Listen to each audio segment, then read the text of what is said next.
Woo! That is what you call a battle of the roses.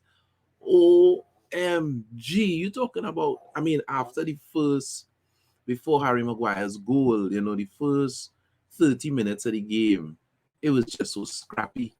It was just, you wasn't sure which way the game was going. I mean, Leeds wasn't looking like they were going to do anything, but we weren't looking like we were going to dominate the game either. And from the moment Harry Maguire scored in the 33rd minute, the first goal from a corner for us for the season, the game just changed. The game changed. Our energy picked up the second half. Leeds' energy picked up, and it was just an unbelievable roller coaster of a ride. And, they call this game the Battle of the Roses for a reason. There was intensity. There was literal blood on the field. There was just everything you could ask for in a game between Manchester United and Leeds, and especially as a United supporter, we won the game. But we had to start off talking about the starting 11. I mean, Ralph made some changes, I think, with one eye looking at the Champions League tie against Atletico on Wednesday. So Ralph, he started Pogba, yes, but he dropped Delo on the wing, and he brought on Wan-Bissaka today. He also decided to rest the likes of, whether he needs rest or not is questionable, but rest the likes of Marcus Rashford and give a start to Jesse Lingard. When last have we seen Jesse Lingard start for Manchester United? It's been a while. Jesse started today. He also rested Varane. Well, Varane came on late in the second half, but he rested Varane, didn't start him, and he played Lindelof instead.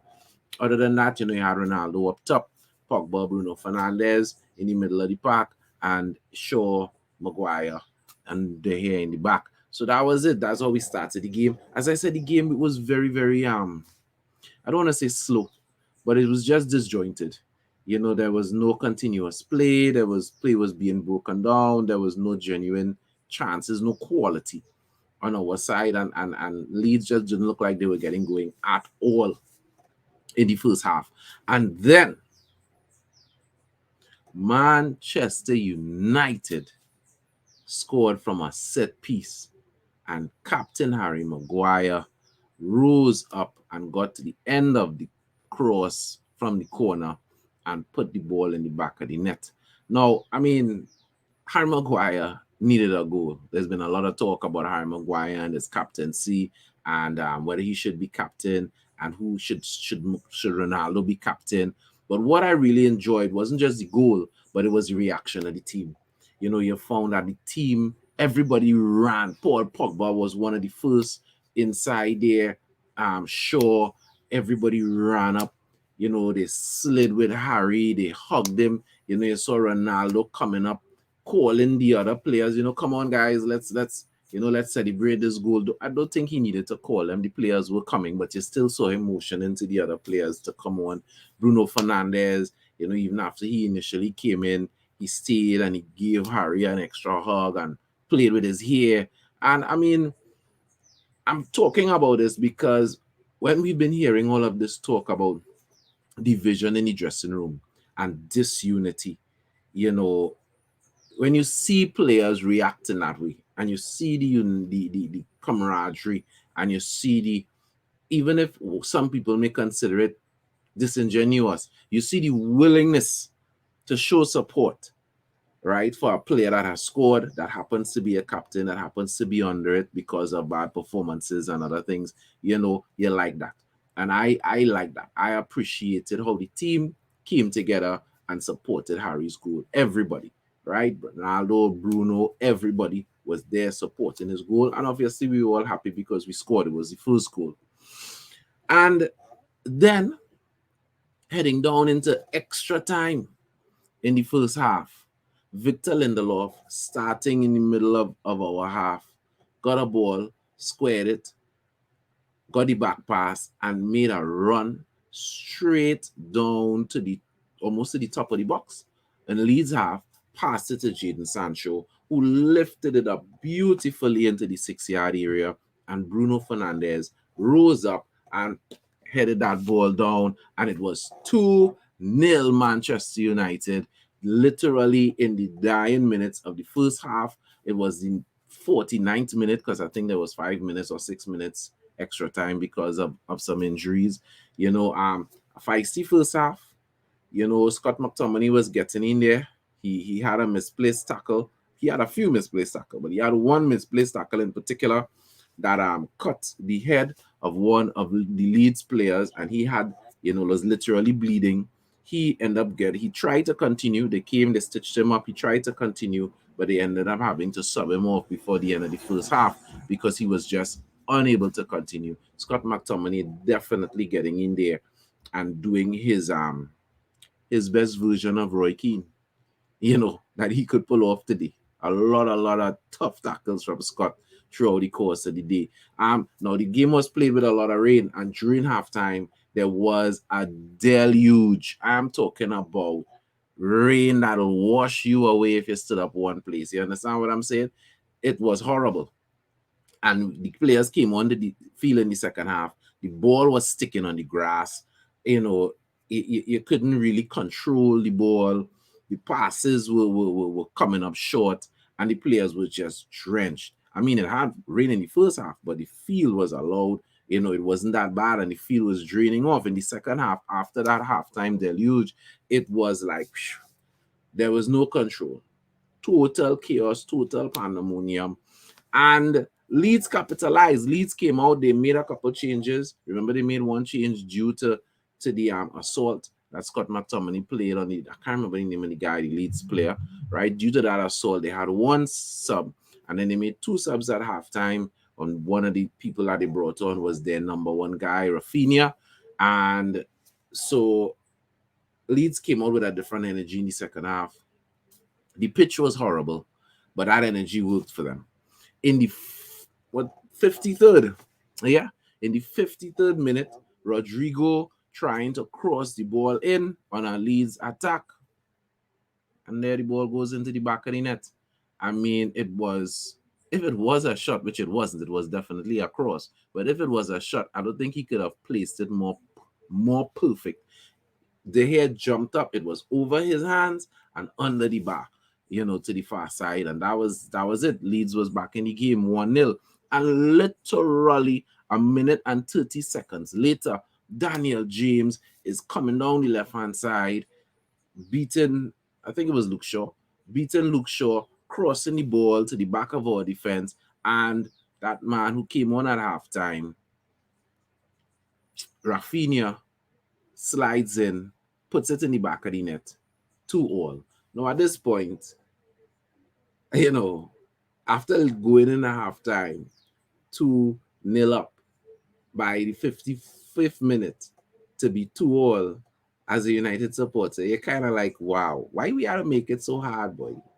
Why we had to make it so hard? Leeds look like the conditions that they would better suited or better prepared for the conditions. That's how they looked. They just seemed to be more at it at the beginning of the second half. And then Ralph made some substitutions. He took off Paul Pogba, who actually was having a very good game. I only think the reason he made that substitution was because he's eyeing Champions League in the week, and I expect Paul to start for that game.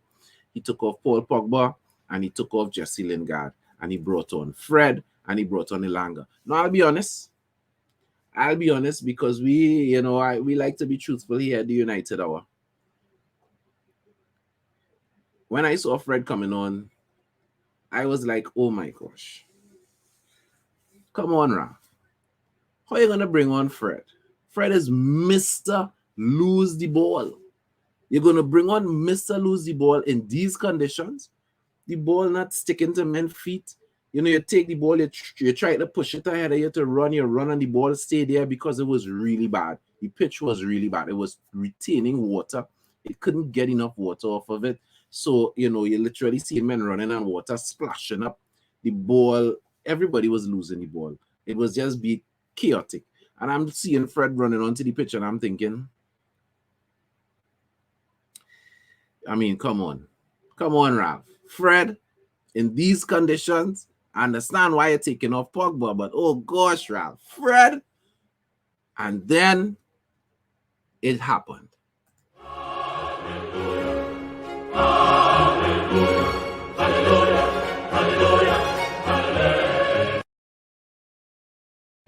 In the 70th minute, Sancho passed the ball off to Fred.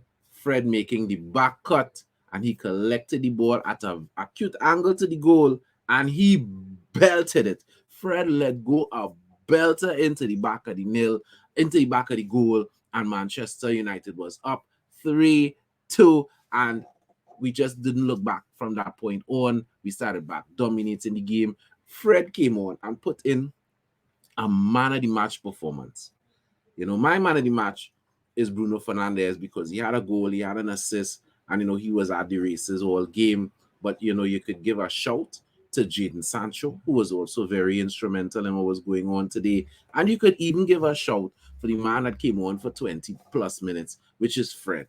Because when Fred came on, he was balling. He did not give away the ball a million times. The ball stuck to his feet. He was beating men in the wet. He was picking the ball up over guys and making them miss. I mean, Fred had a fantastic cameo, and that shot that he put into the net in the 70th minute was just amazing. Plain and simple, it was just amazing. You know, excellent finishing by Fred. The keeper didn't have a chance. And so, you know, Ralph earned my respect because I was questioning him. I wouldn't lie. I was questioning Ralph. I was like, Ralph, what are you doing? This don't make sense. But Fred came on, and not just did he score, but he was also instrumental in setting up the other goal too. You know, but his just overall play was excellent. Fred came on and was excellent. So that was a wonderful substitution, and Ralph definitely got it right.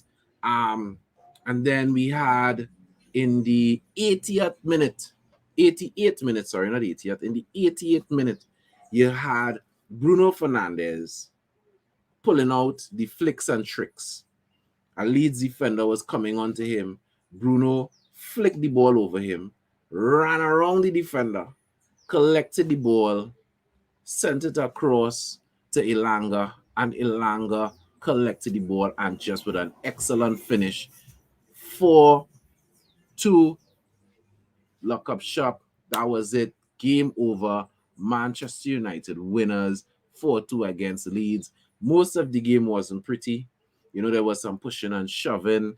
You know, I mean, it was a real aggressive game. It was like the Manchester United versus Leeds of the 70s and 80s. You know, that's the kind of game that it was. You know, it had a lot of pushing and shoving. It had a lot of yellow cards in the second half.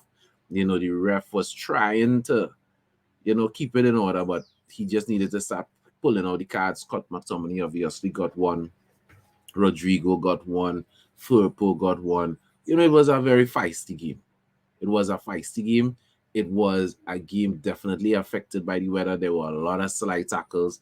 There were a lot of misplaced slide tackles. There were a lot of late tackles. But then again, when you're playing in all that rain, that happens. But in terms of excitement, it was definitely an exciting game. And it was even more so because we won the game, came off convincing winners in the end. But at one point, it really didn't, was a nail biter. And when they came back and scored those two goals, it was really a nail biter. David De Gea had a couple saves to make, but generally, you know, overall, we dominated the game, except for that 5-minute stretch, or 10-minute stretch in the second half, where Leeds was able to come back and score those two goals. You know, so Ralph Ragnick, hats off to you, sir. Hats off to you. Bringing on Fred and Elanga. Fred making the difference. Bowling, scoring, Elanga making up because he had a chance earlier, a real sitter that he missed, kicked it straight towards the goalkeeper, but he made up for it, scoring, you know, after the theatrics and the flicks and tricks from Bruno Fernandes. You know, so Fred Ralph substitutions worked, hands down. and overall Manchester United comfortable winners. Next is Atletico Madrid in the Champions League. And yeah, Manchester United back in the big competition. And I think we will be doing a preview for that game. So keep locked in terms of looking for that. You're also going to be seeing other match reactions throughout the course of the day because I mean it's just an amazing game, and other members of the team are going to want to weigh in on it.